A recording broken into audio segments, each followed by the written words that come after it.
So guys, club world cup start हो चुके हैं और थोड़े बहुत ट्रांसफ़र रूमर्स भी आ रहे हैं। थोड़ा ट्रांसफ़र रूमर्स के बारे में भी डिस्कस करेंगे। पहले मैच था आज इंटर मियामी और इजिप्ट का किसी क्लब के साथ, अल नाम के किसी क्लब के साथ। एक तो वो क्लब बढ़िया था, इंटर मियामी की टीम कितना घटिया है भाई। उस टीम में अगर मेसी और वो गोलकीपर जो था ऑस्कर उस्तराय, उन दोनों को अगर हटा दो, बहुत बहुत ज़्यादा घटिया टीम है ये टीम।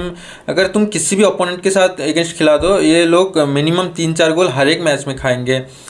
सुआरेज बिल्कुल नहीं पाता, बिल्कुल नहीं भाग पाता। अकेले 2 बंदा इस गेम को कैरी कर रहा है। और आज जो मैच हुआ है उसमें तो गोलकीपर की ब्रिलियंस की वजह से दोनों ही टीम में गोलकीपर की ब्रिलियंस की वजह से मैच हो गया 0-0। मेसी ने भी टुवर्ड्स द एंड बहुत सारे चांसेस क्रिएट किए थे, बट बॉल अंदर ही नहीं जा रहा। दोनों गोलकीपर बेहतरीन थे। इंटर मियामी की बात करूंगा तो इनके ग्रुप बहुत टफ है यार, मतलब इनके हिसाब से, इनके लेवल के हिसाब से टफ ही है। ये आज ड्रॉ हो गया, इनके 2 मैच बचता है। एक पोर्तो के अगेंस्ट, जो कि मतलब आप सोच भी नहीं सकते, वो लोग मतलब ड्रॉ का भी नहीं सोच सकते, हराना तो दूर की बात। Easy victory for Porto. Last match Palmeiras के साथ है। Palmeiras is strong opponent, Brazil का एक मतलब टॉप लेवल टीम है पाल्मारेस। उनको हराना बहुत ज़्यादा मुश्किल होने वाला। तो देखो, इंटर मियामी का क्वालिफिकेशन ग्रुप स्टेज से अहेड बहुत ज़्यादा मुश्किल है। अगर ये लोग एक आधा मैच जीत जाते हैं पाल्मारेस या फिर पोर्तो में से, क्योंकि मुझे लगता है बहुत ज़्यादा मुश्किल होने वाला है, तो शायद से देख सकते हैं। आज खैर बायर्न म्यूनिख के मैचेस है। देखो, इन क्लब वर्ल्ड कप की हाइप जो बनाई जा रही थी, वो हाइप बन नहीं रही धीरे धीरे।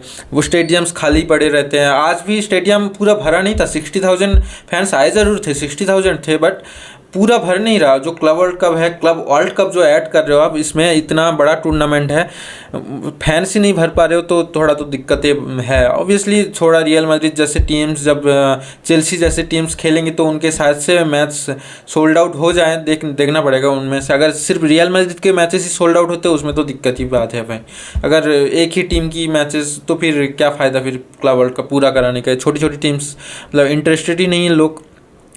खैर, क्लब वर्ल्ड कप तो होता रहेगा। देखो, ट्रांसफर रूमर्स की बात कर लेते हैं। आर्सेनल की बात करते हैं। देखो, आर्सेनल और गोइकरेस का सिचुएशन अभी चल रहा है, गोइकरेस और सेस्को के बीच में। गोइकरेस का सिचुएशन मुझे समझ में नहीं रहा है। वो एक दिन यूनाइटेड में लिंक होता है, दूसरे दिन आर्सेनल में लिंक होता है। और पर्सनली गोइकरेस का सिचुएशन आप लोगों को पता है। जेंटलमैन एग्रीमेंट जो हुआ था स्पोर्टिंग के साथ, वो स्पोर्टिंग की जो प्रेसिडेंट है वो एग्री नहीं कर रहा है, 60 मिलियन में छोड़ना नहीं चाहते। ऑब्वियसली बाद में रिपोर्ट्स आ रही कि स्पोर्टिंग मोस्ट प्रॉब्ली 70 मिलियन के आसपास के प्राइस टैग में उसको जाने देगी, बट लेट्स सी क्या होता है।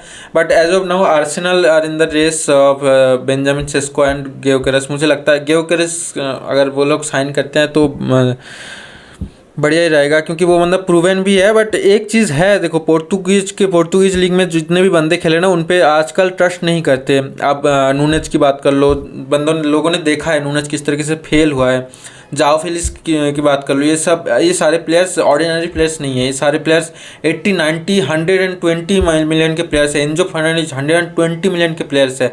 तो पोर्तुगीज लीग के प्लेयर्स को ना आजकल लोग उतना ज़्यादा ट्रस्ट नहीं करे जितना दूसरे प्लेयर्स को करे। बेंजामिन सेस्को ने कभी 60 गोल नहीं मारे, गोइकरेस ने मारा है, फिर भी डाउट्स आ रहे हैं लोगों के। गोइकरेस को लिया फिर सेस्को को लिया, क्योंकि लेवल है ना, लीग का डिफरेंस है बहुत ज़्यादा। अब डर भी रहे लोग कोई पोर्तुगीज लीग से प्लेयर उठाना। देखते हैं आर्सेनल को। देखो, दोनों में से एक तो साइन करना ही पड़ेगा। अगर आर्सेनल को, मैं पिछले 2 सालों से भौंक रहा हूँ कि अगर आर्सेनल को कुछ भी जीतना है, कुछ भी कम्पीट करना है, तो उनको एक स्ट्राइकर मस्ट चाहिए।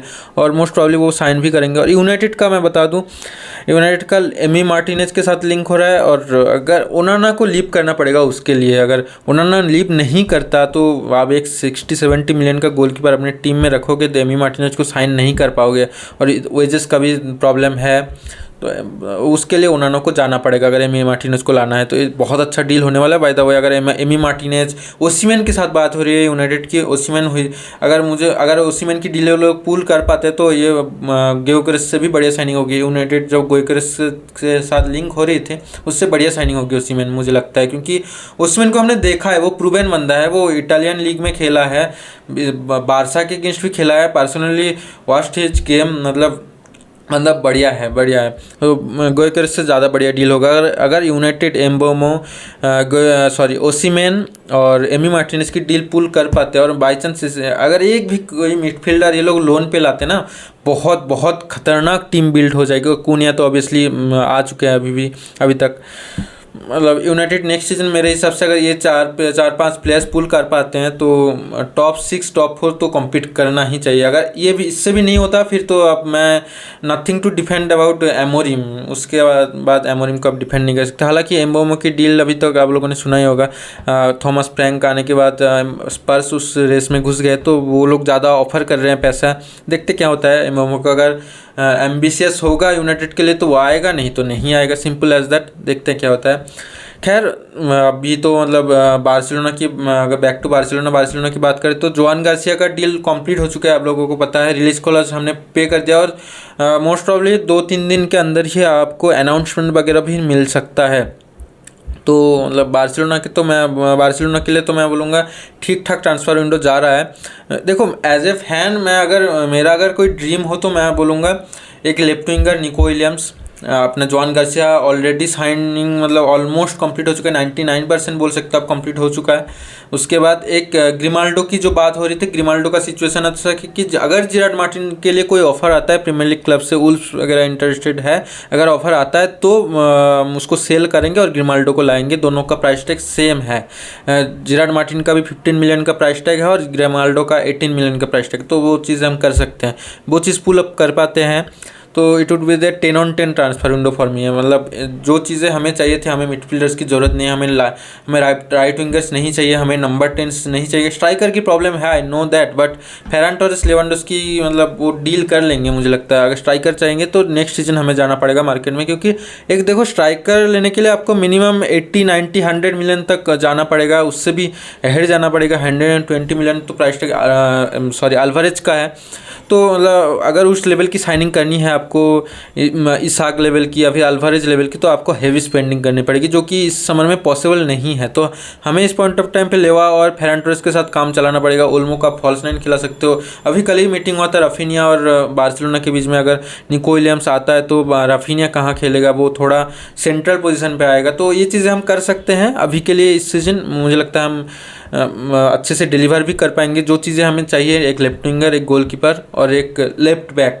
राइट बैक तो हमारे पास ऑब्वियसली है, एरिक गार्सिया, कुंडे। तो मतलब बार्सिलोना का स्क्वाड मैं बोलूँगा सॉर्टेड हो जाएगा, 10-on-10 ट्रांसफर विंडो रहेगा अगर हम ये चीज़ें कर सकते हैं तो।